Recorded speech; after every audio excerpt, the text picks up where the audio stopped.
Hey everyone, welcome back to the channel. The very first full day here in Honolulu. We got in late last night. I think we were leaving the rental car place like at 10:45 p.m. I think. So we got to our place a couple hours later. It was about 12:15 in the morning, which would have been 6:15 in the morning Louisville time, before we got to actually lay down. I had my alarm set for 1 a.m.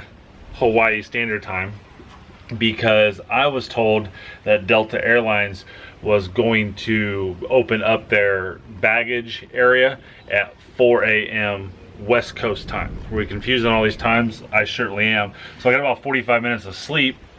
I was on the phone with them for a half an hour, and we'll talk about that experience here in a little bit. But so the good news is I think the bags are on their way. The bad news is I stink.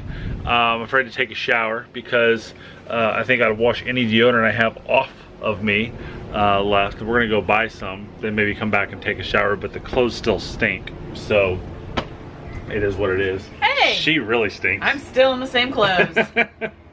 So luckily, it's bright out here. Luckily, I sat here and have my bottle of cologne in my backpack all the time, so I can at least spritz this on me and make myself smell a little bit better. Yeah, spritz. Is that a word? Spritz. Ah, see. Oh my goodness. You want some of this too? Yeah. You smell like a man. I like smelling like a man. So the hair is not gonna be done because my gel is in my bag. Told her I shouldn't have put it in there, but so we're going to probably go to the store. I'll maybe show you around where we're staying at here. We're in Kona. How do you pronounce it? How do you think you pronounce it? Kanaho? Kanaho Bay on the northeast side. We missed an amazing sunset this morning because we went with the old adage, rise in the east, set in the west, right? So to kind of give you an idea, these mountains over here are due east. This over in this area is northeast. So I had my camera set up over there, and when you're in Hawaii, I don't think the rises in the east, sets in the west analogy works for us mainlanders because the sun rose over there in the northeast and I didn't catch it. So we'll try to catch it another day. All right, definitely our first stop, the grocery store, to get her smelling much better.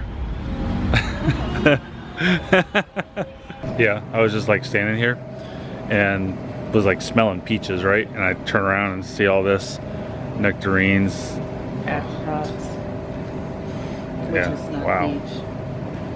I said I smelled peaches. I didn't say that these were peaches. The peaches. Okay, I'll show the peaches. There's peaches. Peach. Whoa, storming in here.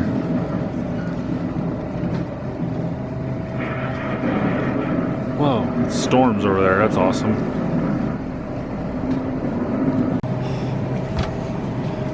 Need any zucchini? Yeah.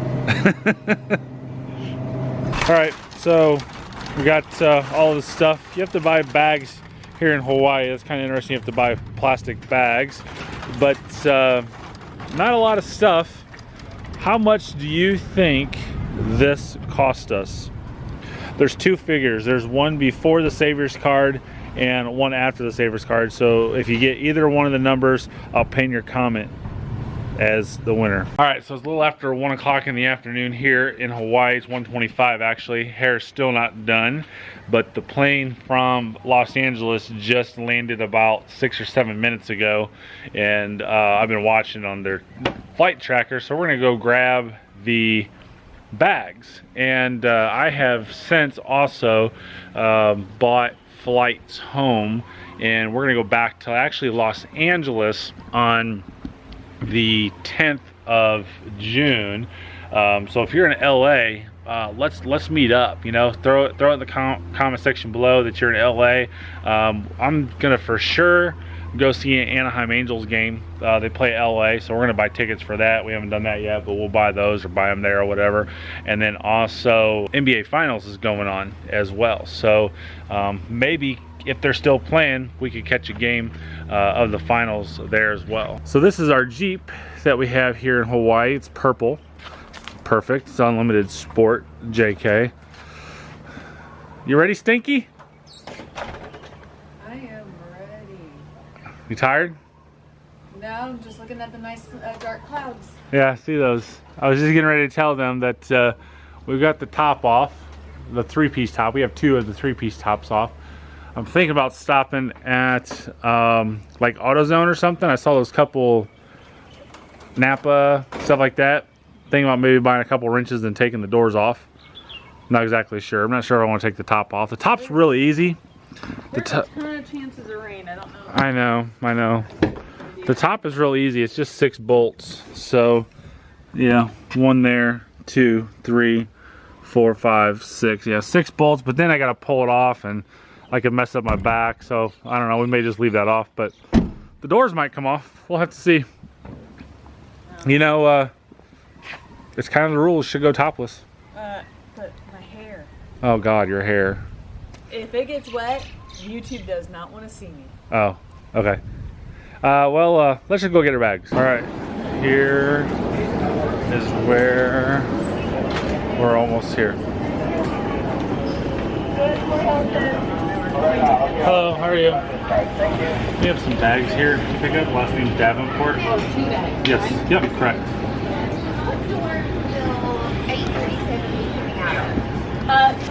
Yay, our bags. Thank you. No, that's scary. Hey, mine's bigger than yours. No comment. Scary though. They just okay. didn't ask for ID or anything. Well, I mean, who's gonna show up and say, hey, my bags are here? So I have to say, probably the most frustrating portion of this process was the idea that we were not informed. The only way that we knew our bags came off of the plane was because we were watching the Delta app. They did come onto the plane public address announcement system and say, we are 800 pounds overweight, so therefore we need to remove some bags. So at this point, it would have been very helpful if maybe somebody says, hey, whose bag can we remove? You know, we have a flight that is leaving for Detroit in 20 minutes after this, we can put it on that one. You know, so that way if somebody was going to Detroit and that was their final destination, it was very simple for that person. Or, hey, we have a flight that's gonna leave in 2 hours and it's gonna be there before you make your connecting flight in LA, you know, before you make your connecting flight through Detroit up there. So that was very frustrating to no end, because ultimately what happened was is we were flying to LA, and that's all Delta knew that we were flying to. They didn't know that we were going to be getting on another airline and flying to Hawaii. So to be informed would be the first thing that I would recommend Delta to do, if anybody from Delta even watches this. But you know, another thing too is if you overbook a flight, you have your standard operating procedures in respect to human decency, that you just don't yank somebody off the plane and say, sorry, you're not flying on this one, we'll get you some other time. There's a lot of carrots that are hung out there, and then the stick comes afterwards if nobody bites on a carrot. So, you know, you sit there and be like, hey, listen, if we can bump you to this flight that's 2 hours later, we'll give you free air travel, you know, next time you fly, whatever you give. I've never experienced that myself, but certainly with as much as I travel, I do see that type of things happening. So I would say to communicate with your passengers and ask them up front if it's okay to remove their bag, or listen, our bag, where our final destination is Honolulu, Hawaii, you know, could you have gotten it there that night? So, or not made someone like myself who went to bed at 12:15 a.m. Hawaii time, that was up at 7 a.m. Eastern time, so I was up for 23 hours, lay down at 12:15, back up at 1 a.m. so that I can call LAX at 4 a.m. West Coast time to get my bags expedited. It would have been super nice to have some communication from Delta. We moved your bags off of that flight. Is your final destination LAX, or is there another situation? And we could have told them, and they could have addressed it then. Maybe there was a flight out of Louisville that was going to Hawaii, or something that was there a lot quicker, and that would have made us get there and have our bags wait on it. There's a million scenarios, but the biggest thing is treat your passengers with respect when it comes to them individually flying or their bags. It didn't really mess up our vacation much, but it basically wasted a half a day for us to have to drive to the airport, pick up our bags. And I do have to say this, the gentleman that I've met in LAX to let him know about our bags, extremely polite, awesome dude. He said he knows me from YouTube. I don't know if he was just being facetious or not, since I was wearing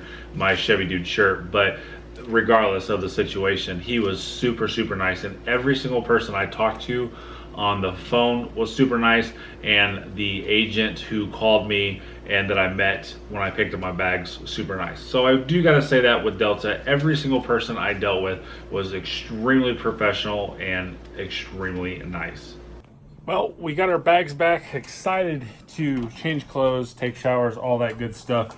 And so that was our day of getting our bags. And we got a whole lot more days to be doing fun things in here in Oahu. So if you're in Hawaii, reach out to me, and maybe we can meet up and do something. Maybe you can show us some things around the island that maybe we wouldn't know, since this is a spontaneous trip. So don't forget YouTube's new algorithm. Make sure you hit that thumbs up. Thanks for watching. Leave a comment down below. If this is the first time you're watching, hit the subscribe button, bell notifications, and I'll see you in the next video. Have a great day. Drive safely.